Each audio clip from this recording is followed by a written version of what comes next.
Selamat pagi anak-anakku kelas 9A sampai dengan kelas 9G SMP Mutiara Bangsa. Bertemu lagi bersama Pak Hasan dalam pelajaran Bahasa dan Sastra Indonesia. Salam Bahasa Indonesia. Tetap semangat belajarnya dan tetap jaga kesehatan. Silakan simak materi yang Bapak sampaikan. Halo anak-anak semua, apa kabar kalian semua? Mudah-mudahan dalam keadaan sehat dan tetap semangat dalam belajarnya. Bertemu lagi bersama Pak Hasan. Kali ini kita akan membahas mengenai menulis teks pidato persuasif. Yuk kita simak bersama-sama mengenai materi ini. Langkah-langkah menulis pidato.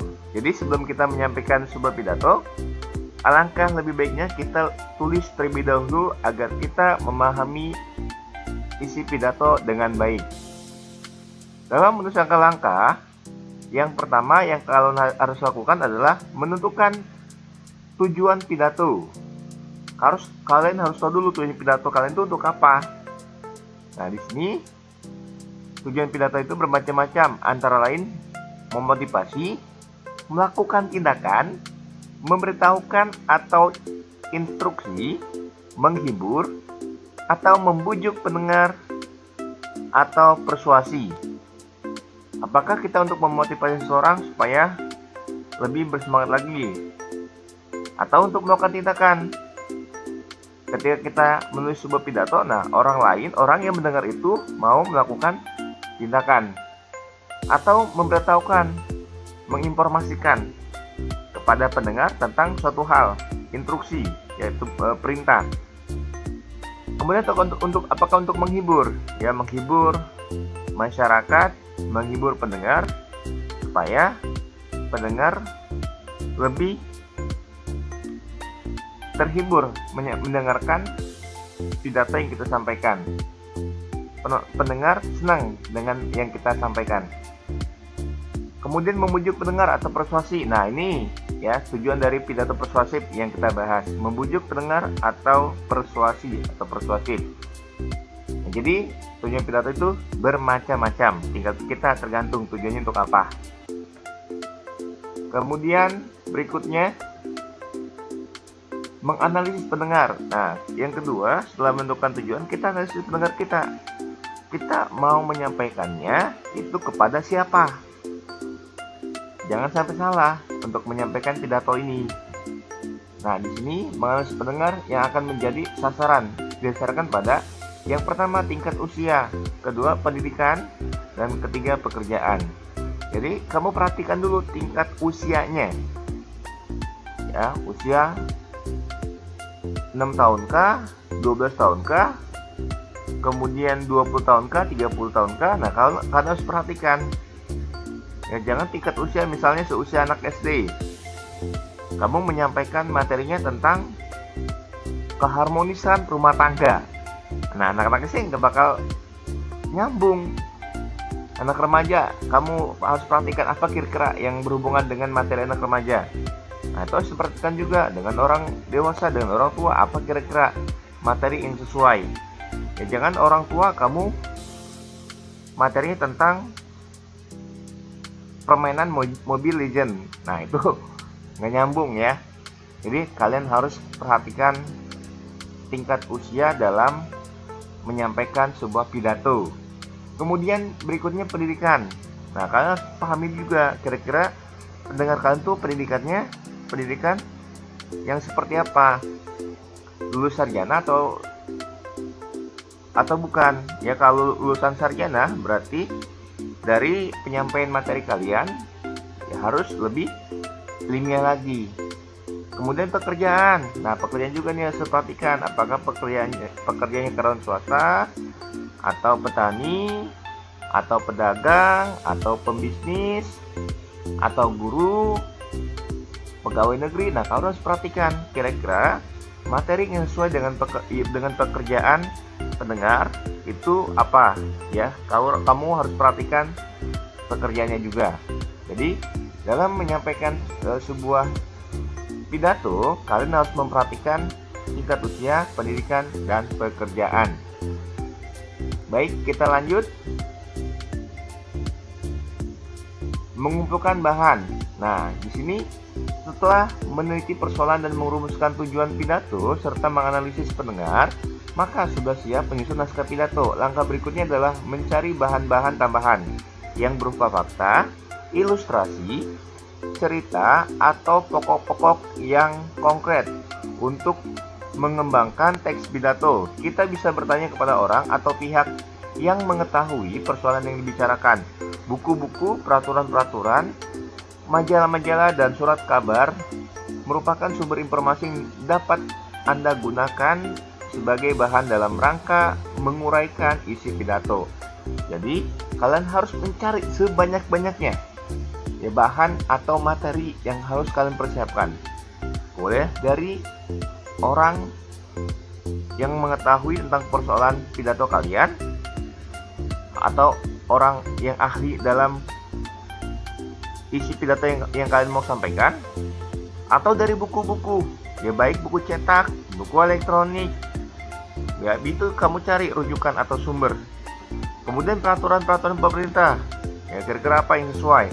Kemudian dari majalah-majalah ya, kamu cari ya. Kemudian dari surat kabar. Nah, bisa juga dari artikel. Nah, kamu cari atau di internet ya, di Google, di YouTube, Wikipedia ya, dan sebagainya.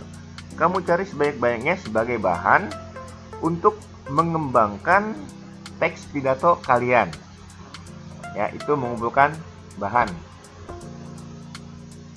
Kemudian, nah kalau sudah mengumpulkan bahan, kita menyusun kerangka pidato. Ini sudah kita pernah bahas di pertemuan sebelumnya. Nah, untuk menyusun teks pidato itu ada pendahuluan, ada isi, dan ada penutup. 3 bagian itu paling penting supaya memudahkan kalian dalam membuat teks pidato. Bagian pendahuluan memuat salam pembuka, ucapan terima kasih, kemudian kata pengantar untuk menuju kepada isi pidato. Ya, salam pembuka sesuaikan dengan agama pendengarnya. Kemudian isi bagian ini memuat uraian pokok yang terdiri atas topik atau pokok utama dan sub-sub topik yang memperjelas atau menghubungkan dengan topik utama. Isi intinya itu berhubungan dengan pokok bahasan dalam sebuah pidato. Kemudian penutup, bagian penutup memuat kesimpulan dan salam penutup. Itu ya untuk menyusun kerangka pidato. Berikutnya yang kelima, menguraikan isi pidato. Nah, struktur isi pidato adalah rangkaian isi pidato dari awal hingga akhir dengan pola sebagai berikut. Nah, di sini dalam menguraikan isi pidato ada 3 pola. Yang pertama ada pola uraian. Pola uraian ini dibagi menjadi 2 macam atau 2 jenis. Ada urutan kronologis dan ada urutan ruang. Urutan kronologis adalah susunan isi yang dimulai dari periode atau data tertentu, bergerak maju atau mundur secara sistematis. Jadi urutan kronologi ini berdasarkan waktu atau periode. Contoh seperti ini. Pada tahun 2000 saya memakai seragam merah putih karena masih duduk di bangku SD atau sekolah dasar. Kemudian pada tahun 2007 saya memakai seragam putih biru atau putih-putih karena saya sudah sekolah menengah pertama atau SMP. Nah, itu urutan kronologi. Sedangkan urutan ruang bergerak dari suatu tempat ke tempat lain.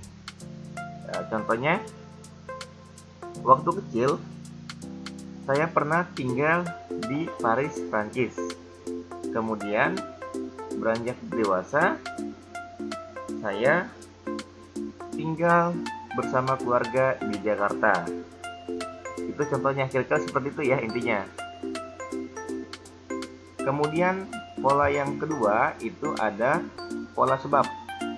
Sebagaimana terlihat dari namanya, organisasi pidato yang menggunakan pola sebab yang bergerak dari suatu analisis sebab di saat ini bergerak ke arah analisis akibat di masa yang akan datang. Jadi pola sebab ini itu pola yang menggunakan analisis sebab akibat atau akibat sebab. Nah, contoh kalimatnya seperti ini. Ardi mengendarai sepeda dengan cepat sehingga Ardi terjatuh dan mengalami luka-luka di kakinya. Nah, itu pola sebab akibat ya. Ardi mengendarai sepeda dengan cepat, akibatnya dia terjatuh dan mengalami luka di kakinya. Nah, itu kira-kira. Kemudian yang ketiga itu pola topik. Pola organisasi pidato yang menggunakan pola topik dilakukan apabila materi yang dibicarakan lebih dari satu periode atau kelompok. Oleh karena itu, dalam isi pidato akan terdapat beberapa subtopik. Jadi, pola topik ini jadi digunakan seandainya pidato itu disampaikan dalam beberapa waktu. Nah, misalnya digunakan dalam beberapa pertemuan. Ya, pertemuan hari ini, pertemuan hari berikutnya, atau minggu berikutnya, dan seterusnya. Misal, subtopik hari ini tentang kebersihan rumah, subtopik berikutnya tentang kebersihan sekolah, dan sebagainya. Ya, itu kira-kira tentang menguraikan isi pidato. Jadi ada 3 pola. Yang pertama pola uraian, pola sebab, dan pola topik.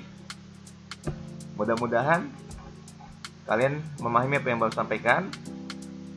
Dan mohon maaf apabila ada kata-kata Bapak yang salah atau kurang berkenan. Tetap terus semangat dan mudah-mudahan ini bermanfaat buat kita semua. Terima kasih, sampai jumpa di pertemuan berikutnya.